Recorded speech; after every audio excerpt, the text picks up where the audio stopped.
What up, YouTube? You already know Big Lou tapping back in. But what it do with Big Lou and FZR2? What, Sophie? How's it go? Baby, baby, she said.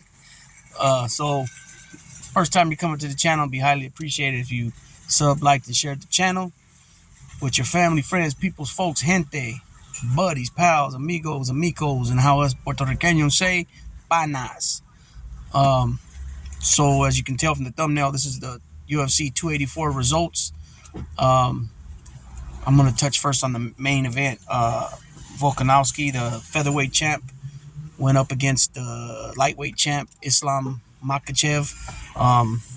And it was a unanimous decision for Islam. I didn't give a prediction in the fight because I knew that it could have went both ways. I believe that Volkanovski could have won if he stood on his feet, because he's already showed us the talent that he has and the power he possesses in his little body, and also that he was at one point a bigger man, as far as weight wise and his compact size. So I knew that he had carried more power and strength along with weight with him before walking around. And then also we seen what he did with the Brian Ortega fight, where he was able to not give and submit and tap out when he was put in a hold, right, a submission hold. So that was one point of it. The other part of it was that I believed that if Islam got him down on the floor, that he was going to do what he did to Oliveira. Not quite that fast, not nearly that fast, but I felt that he could get it done, because he's a mirror image of Khabib. Not quite a Khabib, but they trained together, they grew up together, they got the same techniques. Something that always stuck out to me after I heard Khabib say this, he says, and I mentioned this in the last video, he says that somebody that trains a fight camp to fight his opponent, only has anywhere from 4 to 12 weeks or whatever the camp might be to train for that individual.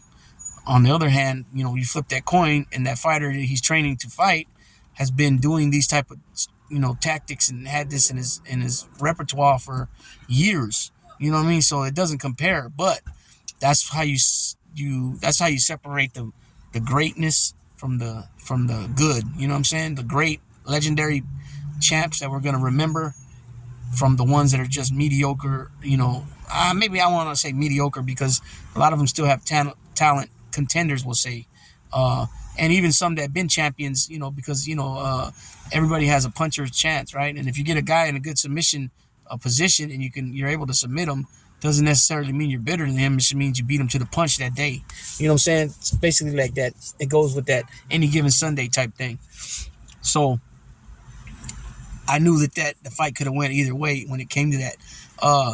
So they went the distance, and Islam had a little ring around the eye, little marks around his eye, and you could tell that he was in the scuffle. But the way Volkanovski looked, he looked clean at the end of the fight, and he lost unanimous decision. So,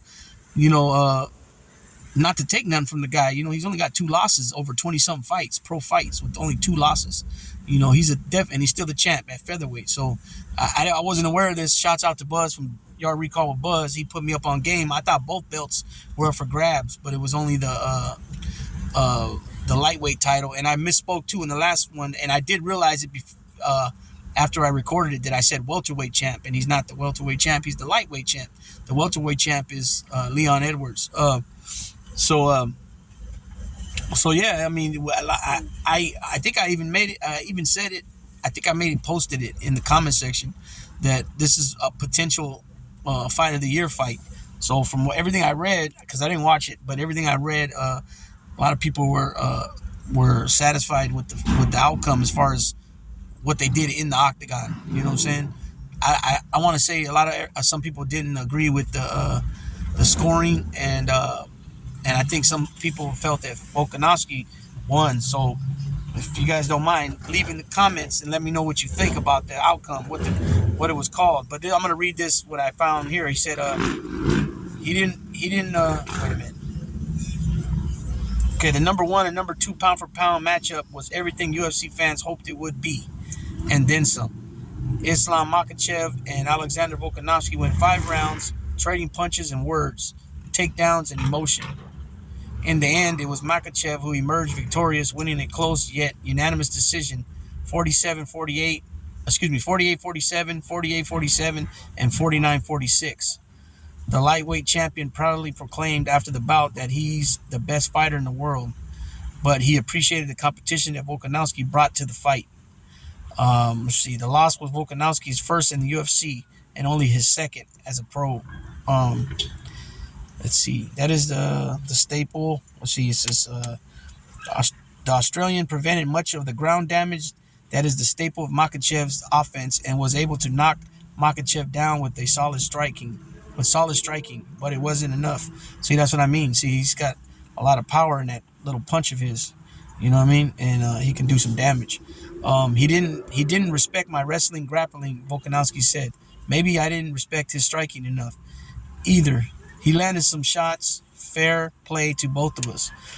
Before the epic matchup between Makhachev and Volkanovski, Yair Rodriguez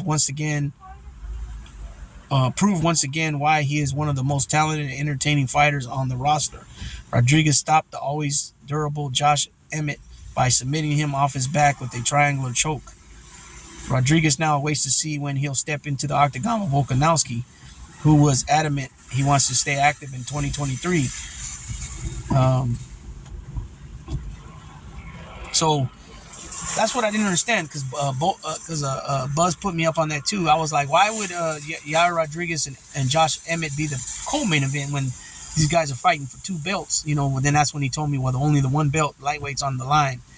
And then he said that Rodriguez and Emmett were fighting for the interim title. And I'm thinking, why would they be fighting for the interim title when Volkanovski's fighting and he's the featherweight champ? But I guess it's because the featherweight champ wasn't up for grabs, I guess. And that's why. I don't know. It doesn't make sense to me. All these extra belts and interim this, interim that. I don't get all that. But anyways, it is what it is, right? It's the reason why I don't own the company, right? But let's see. I want to tell you guys what happened on the other fights. Oops. I'll tell you guys right now. So there was a lot of different fights on the card. So there was so like I just said, Yair Rodriguez won second round submission over Josh Emmett. His record now goes 16-3-0 and 1 no contest, and Emmett's record now is 18-3, which is still a damn good record. Welterweight, we've seen Jack Della Magdalena win in the first round submission with 2:13 left on Randy Brown. So Magdalena, his record is now 14-2. Randy Brown is 16-5. In the heavyweight, we've seen Justin Tafa first round knockout of Parker Porter. Tafa is now 6 wins, 3 losses, and Porter is now 13-8. The light heavyweight, Jimmy Crute was a draw with Alonzo Menefield. Now the records is Crute 12 wins, 13 losses, 1 draw, and Alonzo Menefield is 13 wins, 3 losses, 1 draw. So I think that card was pretty. I mean, they had a lot of good names. I mean, as far as a lot of them I never heard of except for Rodriguez, besides the main event. But as far as with the way the records look, it was a decent card, and it was a good mixture where they had, they had welterweight, they had lightweight, they had featherweight, light heavyweight and heavyweight. So pretty much everything was covered on that card. So I think it was a good card, and it was well rounded. What you got TKOs, you got submissions, you got unanimous decisions, you got all that. So I think it was a success definitely yesterday for the UFC. And we'll see where it goes from here as far as when Volkanovski will be fighting Yair Rodriguez, and what's going on next. We got the John Jones and Cyril Gain fight for the vacant heavyweight title.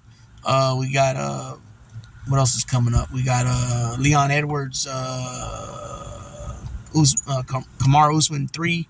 That's coming up sometime soon. And I know the UFC got some other things in the works. So from everything I read, like I said, it was a success. So with that being said, Big Lou's tapping on out. Oh, this is another thing I'm going to say real quick. What do you guys think about when it comes to Islam? Is Islam better than Khabib from what you've seen thus far? Or Don't look at the fact that he got a loss. He was knocked out. I'm just talking about as far as his overall game, ground game, on his feet game, the striking, all that. What do you guys think? Leave it in the comments section if you don't mind. And with that being said, Big Lou's tapping on out. Super Bowl Sunday, games in about an hour. We're heading out of town to go to a Super Bowl party. As you can see, I'm rated out the game. My whole family's rated out the game. My kids, everybody, we all rated up. And the place we're going to, they're going to be rated up. So going for the Eagles, I won't be like, oh yeah, I won't be like cheering like that. But going for the Eagles, they're going against our mortal enemies, the Chiefs, right? And my little homeboy, my best friend growing up, Potato Head, he's now my cousin. He's married to a cousin of mine, Papa Dome. He's an Eagles fan, diehard since like '88. So I'll tell the story why he's an Eagles fan. He was a Bears fan, Jim McMahon fan as a little kid. He was probably about 5 years old when they won that Super Bowl in '85. And then a couple years later, I think it was '88, he signed with the Eagles. And my little buddy ended up becoming an Eagles fan. And ever since then, he's been with the Eagles. So you're talking 30 plus years. So shouts out to you, JoJo, Papa Dome. I send mines. And let's go Eagles. F them Chiefs. Big Lou tapping out. Before I do, everybody be safe. You guys know what I say. Don't get behind the wheel inebriated. Get that. Make sure you got that designated driver. Make sure you got your Uber account set up to get a ride or Lyft or a taxi. And if you have to, walk. Don't take the chance, even if it's only couple blocks away. It's not worth it. I refer back to Sticks from Stay Awake TV and his story. So go check him out and find out what I'm talking about. If you guys don't know, I'm just letting you know it's not worth it getting behind that wheel. Think about it, peoples. With that being said, Big Lou, gone.